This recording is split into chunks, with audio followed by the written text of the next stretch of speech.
எனக்கு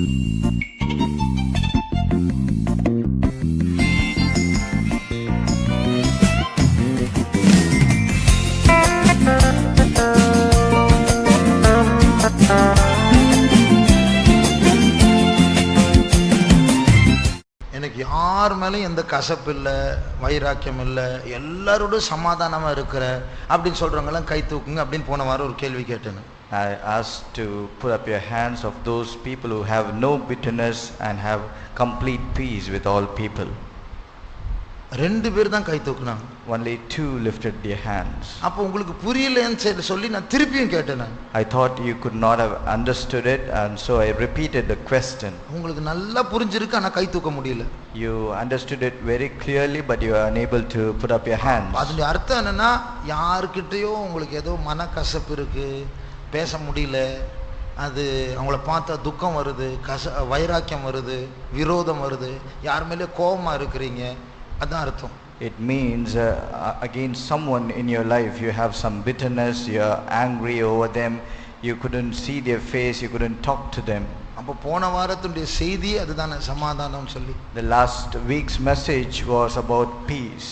அதனால அதை பற்றி சில காரியங்களை சொல்ல விரும்புகிறேன். So I'm going to say some few points about peace. ஒரு வசனத்தை வாசிப்போம். Let's read a verse. எபேசியர் 4ஆம் அதிகாரம் 32ஆம் வசனத்தை வாசிப்போம். Ephesians chapter 4 and verse 32. ஒருவருக்கொருவர் தயவாயும் மன உருக்கமாயும் இருந்து கிறிஸ்துவுக்குள் தேவன் உங்களுக்கு மன்னித்தது போல, கிறிஸ்துவுக்குள் தேவன் உங்களை மன்னித்தது போல, like for Christ's sake God has forgiven you. ஒருவருக்கொருவர் மன்னியுங்கள், நீங்களும் ஒருவருக்கொருவர் மன்னியுங்கள். Forgive one another. பாருங்க, ஆண்டவர் நம்மை மன்னிச்சிருக்கிறார். God has forgiven us. ஆனா அதுல ஒரு கண்டிஷன் இருக்கு. But there is a condition in that. எப்படி மன்னிச்சிருக்கிறாரு? How has he forgiven us? சொல்லுங்க, எப்படி மன்னிச்சிருக்கிறாரு சொல்லுங்க. நீங்க பதில் சொன்னாதான் அடுத்த சென்டென்ஸ் போவேன் நான். You have to give an answer for this. எப்படி? கிறிஸ்துவுக்குள் மன்னிச்சிருக்கிறார், அதான் condition. The condition is that he has forgiven us for Christ's sake. அப்படின்னா என்ன அர்த்தம்? கிறிஸ்துவின் நிமித்தம், just for Christ's sake he has forgiven us. அது அர்த்தம் என்ன? ஆண்டவர் உங்களையும் என்னையும் மன்னிக்க கூடாது. நம்ம பண்ற குழப்படினால, நம்ம பண்ற தப்பு எல்லாம் மன்னிக்க கூடாது. In other words, it means for all the mistakes or all the sins we commit, he should not have forgiven us. ஆனா இயேசு கீழே போய் நம் சார்பாக ரத்தம் சிந்தினதுனால அந்த பிதாவாகிய தேவன் இயேசுவை பார்க்கும்போது அந்த மரணத்து நிமித்தம், சரி, அந்த மரணம் தான் அவருடைய கோபத்தை ஆற்றுகிறது, சரி உங்களை மன்னிச்சிடுறேன் அப்படின்னு சொல்றேன். But for Christ's sake, who came down from heaven, who died on the cross and shed his blood, looking at him on the cross, he will say, okay, I will forgive you for Christ's sake. அப்போ தேவனுடைய கோபத்தை ஆற்றுகிறது இயேசுடைய சிலுவை மரணம் தான். That which carouses the anger of God is the death of Christ. அப்போ கிறிஸ்துவினுடைய ரத்தம் சிந்துதல் நிமித்தம் பிதாவாகிய தேவன் நம்மை மன்னித்திருக்கிறார். Because of the shedding of blood of Lord Jesus Christ, God the Father has forgiven us. இப்போ அந்த இயேசு என்ன சொல்றாரு? But what does Jesus Christ say to us? நான் செத்ததுனால தான், நான் ரத்தம் சிந்தினதுனால தான் பிதா உங்களை மன்னிச்சிருக்கிறார். Because I have died and I have shed blood for you, Father God has forgiven you. இப்போ நான் சொல்றேன், நீங்க மற்றவங்களை மன்னியுங்க. So I say to you, forgive one another. இப்படி அவர் சொன்ன பிறகு, after he is saying this, அதெல்லாம் நான் மன்னிக்க மாட்டேன், I will not forgive anyone, அப்படின்னு சொன்னா, and if you say like that, நம்ம கிறிஸ்துவுக்கு வெளியில இருக்கிறோம். which means we are outside Christ. அந்த கிறிஸ்துவுக்கு வெளியில போனாலே ஆபத்து, மன்னிப்பு கேன்சல், நமக்கு வந்த மன்னிப்பு கேன்சல் ஆயிடும். If we go outside Christ, all the forgiveness which you have already received will be cancelled and we will be in danger. Bible அதுக்கு ஆதாரம் இருக்கு. We have proof in Bible for that. ஆண்டவர் நம்மை மன்னிச்சிருக்கிறார். The Lord has forgiven us. நாம் மற்றவர்களுடைய தவறுகளை மன்னிக்காவிட்டால், if we do not forgive the mistakes of others, நம்முடைய மன்னிப்பு கேன்சல் ஆகும். our forgiveness will get cancelled. அப்ப யோசிப்போம், நம்ம நினைச்சிட்டு இருப்போம் மன்னிச்சிட்டாருன்னு சொல்லி, ஆனா அந்த கேன்சல் பண்ணிட்டார், அது நமக்கு தெரியாது. போய் நரகத்துக்கு போகும்போது தான் தெரியும், ஐயோ ஏமாந்துட்டேன். We might think he has already forgiven and he is not going to look back to it, but But if we do not forgive others, that will be cancelled, and we will not know it right now. Once we land up in hell, we know that. நம்முடைய மன்னிப்பு cancel ஆயிடுச்சுன்னு ஆண்டவர் சொல்ல போறார். நீ மன்னிக்கல, அதனால நானும் மன்னிப்பை நாம திருப்பி வாபஸ் வாங்கிட்டேன் நான். The Lord is not going to tell you that He has cancelled our forgiveness, but He will. It will happen automatically because you have not forgiven. Your forgiveness is cancelled. மன்னிக்காம இருக்கிறது எவ்வளவு dangerous. So it is very dangerous that we do not forgive others. நாம் மன்னிக்காம இருக்கிறது, அவங்க இப்படி பண்ணிட்டாங்க, அவங்க அப்படி பண்ணிட்டாங்க, அது எப்படி மன்னிக்க முடியும் அப்படி நியாயம் பேசலாம். We can justify saying they have committed this and that, so how can I forgive them? அப்படி நியாயம் பேச அந்த 10 காரணங்களை சொல்லுகிறோம் இல்லையா? We might give some 10 reasons for not forgiving. அந்த 10 காரணங்களின் நிமித்தம் கண்டிப்பா அப்படி நமக்கு விரோதமாய் தீமை செய்தவர்கள் கர்த்தருக்கு கணக்கு கொடுக்க போறாங்க. ஆண்டவர் அந்த 10 கேள்வி ஆண்டவர் அவங்ககிட்டயே கேட்க போறார். But for that 10 reasons, God is going to ask an account of those people who have committed something against us. ஒருவேளை அவங்க ஜீவியத்தை சரிப்படுத்தாவிட்டால் நரகத்துக்கு போவாங்க. Perhaps if they do not correct themselves for all that reasons which God Himself is going to ask them, then they will land up in hell. ஆனால் அந்த 10 காரணங்களை சொல்லி நாம் மன்னிக்காவிட்டால் அவங்க போன அதே நரகத்துக்கு நாமும் போறோம். அப்ப என்ன வித்தியாசம்? But for the very same 10 reasons, if we do not forgive them, we will also land up in hell. அப்ப அந்த 10 காரணம் அவங்கள சொல்லி இப்படி பண்ணிட்டாங்க அப்படி பண்ணிட்டாங்க, நாமும் பண்ணிட்டோம், அதனால நரகத்துக்கு போயிட்டோம். அப்ப என்ன வித்தியாசம்? என்ன ஆர்குமெண்டே இல்லையாங்க. There is no argument whatsoever, because for the same 10 reasons they will land up in hell and we will also go there. மன்னிக்காமல் போனால், If we do not forgive, அவங்க 1000 தப்பு பண்ணா கூட ஆண்டவர் சொல்ற மன்னிக்கணும். அப்படி மன்னிக்காம போனா அது நமக்கு பிரச்சனையா மாறும். அந்த மன்னிக்காம இருக்கிற சுபாவம் நமக்கு விரோதமான ஒரு காரியமா மாறும். and if we do not forgive, even if they commit 1,000 mistakes, that will come against us and we cannot go to heaven. அந்த எபிரியர் 12ஆம் அதிகாரத்துல Hebrews chapter 12, யாதொரு கசப்பான வேறு தோன்றாதபடிக்கு அப்படின்னு சொல்லி, அந்த எத்தனாவது வசனம்? 14, 15. எபிரியர் 12ஆம் அதிகாரம் 15. 15. ஒருவனும் தேவனுடைய கிருபையை இழந்து போகாதபடிக்கும் யாதொரு கசப்பான வேர் முளைத்தெழும்பி கலக்கம் உண்டாக்குகிறதினால் அநேகர் தீட்டுப்படாதபடிக்கும். கலக்கம் உண்டாக்குகிறதினால். ஆனா தமிழ்ல யாருக்கு கலக்கம்? who is being troubled here? இங்கிலீஷ்ல they by trouble you அப்படின்னு இருக்கு. அதாவது யாருக்கு கசப்பு இருக்கிறதோ அவங்களுக்கு தான் கலக்கம்.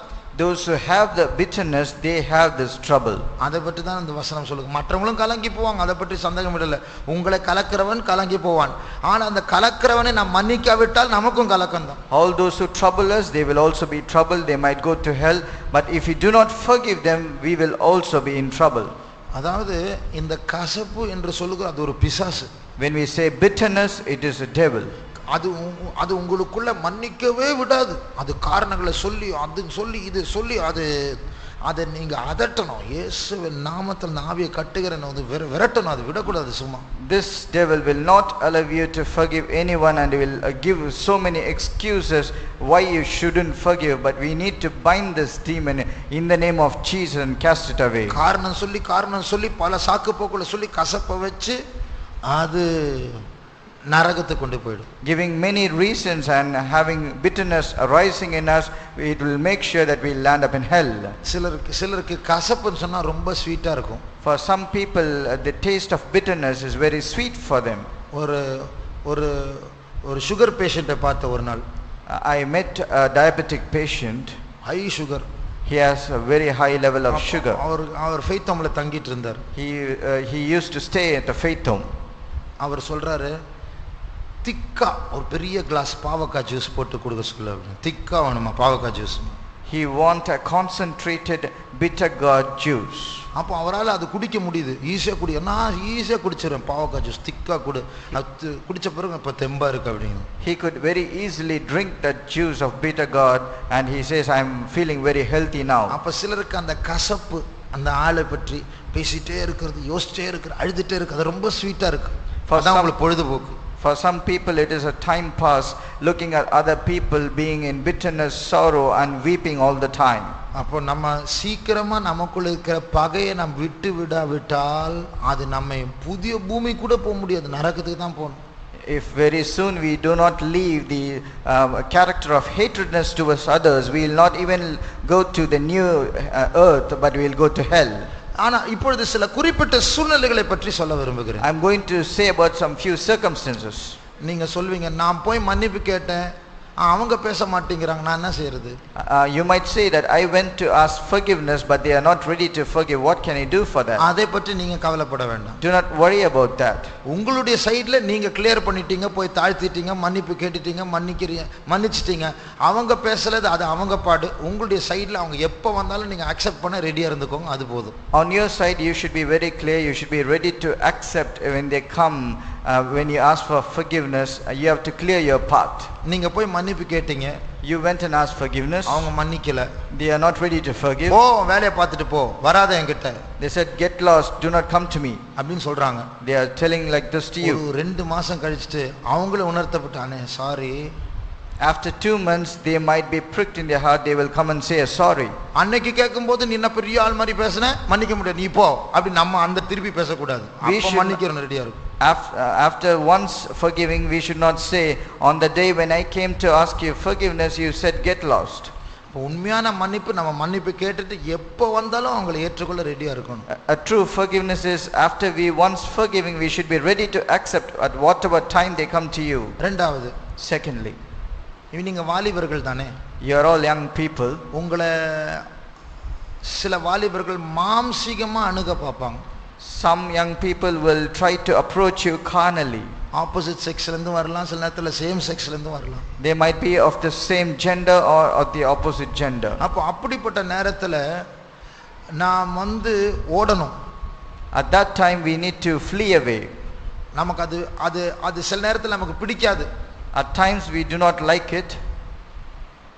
சில நாட்கள் முன்னாடி ஒரு வாலிப பிள்ளை எனக்கு SMS அனுப்பிச்சிட்டே இருக்கிறா. A few days before, a young girl, she used to send me an SMS. அவ ட்ரெயின்ல போயிட்டு இருக்கா. She's traveling by a train. There's a man sitting next to me. There is a man sitting next to me. He's trying to talk to me. He's also trying to talk to me. He looks like a wild buffalo. காட்டு எருமை போல் பார்க்க இருக்கிறான். He looks like a wild buffalo. Why is he doing this like this? I do not know why he is doing like this. Please rebuke him in Jesus name. For my sake, please rebuke him in Jesus name. அப்ப அவர் பேச try பண்றாராம். He is trying to talk to her. Wild buffalo மாதிரி இருக்கிறதுனால பிடிக்கல, வேற மாதிரி இருந்திருந்தா?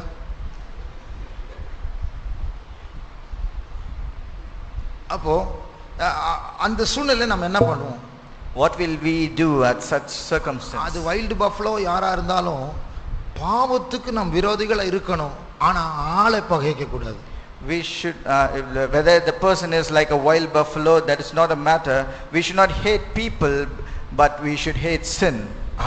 அதாவது அந்த ஆள் முகத்திலே பார்க்க கூடாது, அவர் கிட்டே போக கூடாது, விலகி ஓடணும், ஆனா ஆளை பகைக்க கூடாது.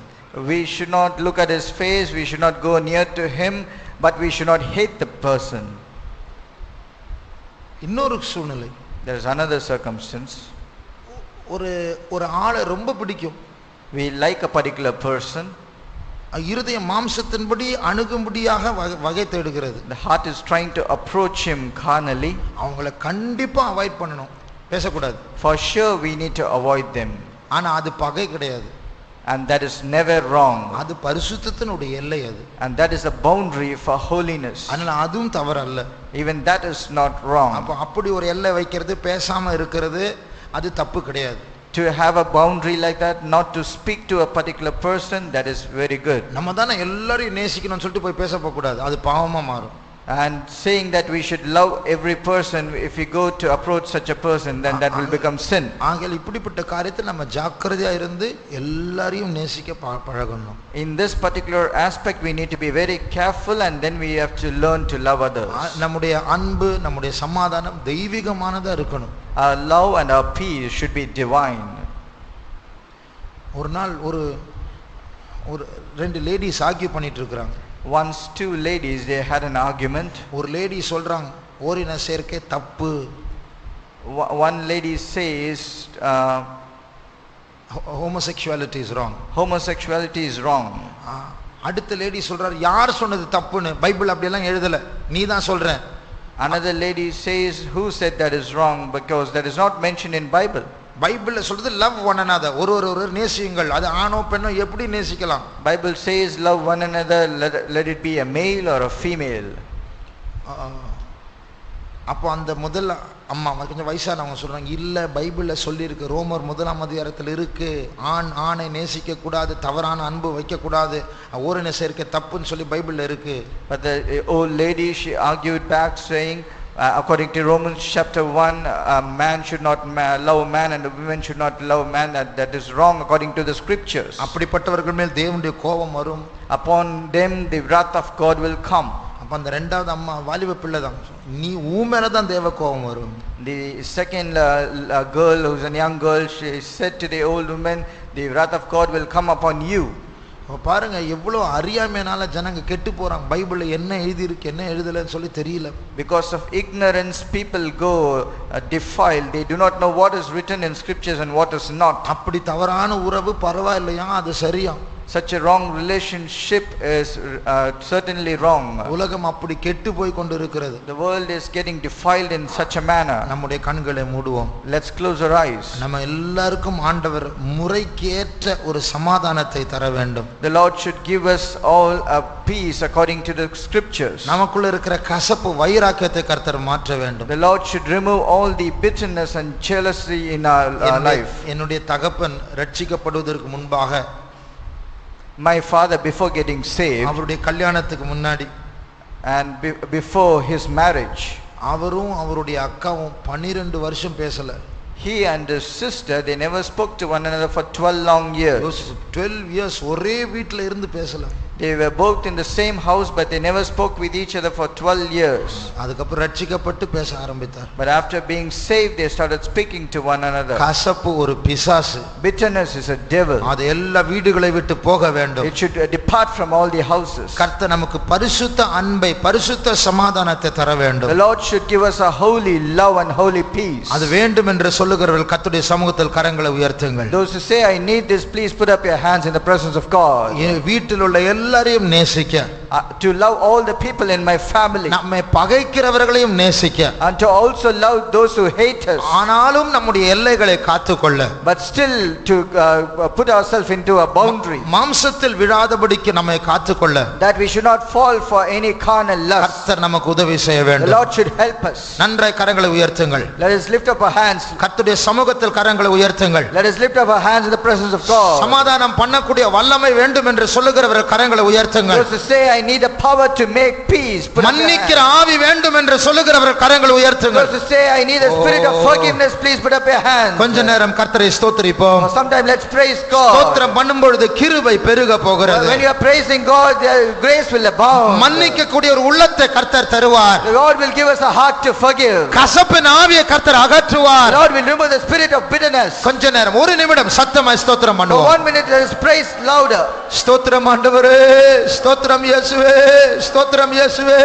சத்தத்தை உயர்த்தி, சத்தத்தை அடக்க வேண்டாம். With a louder voice, அந்த பிசாசை விரட்டி ஸ்தோத்திரம் பண்ணுங்க. let us rebuke that demon and இயேசுவை நேசித்து ஸ்தோத்திரம் பண்ணுங்க. loving Jesus, let us praise. நம்மை மன்னித்த இயேசுவை உயர்த்தி ஸ்தோத்திரம் Let பண்ணுங்க. us exalt the Jesus who forgive us, let us praise. ஸ்தோத்திரம் ஆண்டவரே, ஸ்தோத்திரம் இயேசுவே, ஸ்தோத்திரம் இயேசுவே, ஸ்தோத்திரம் இயேசுவே.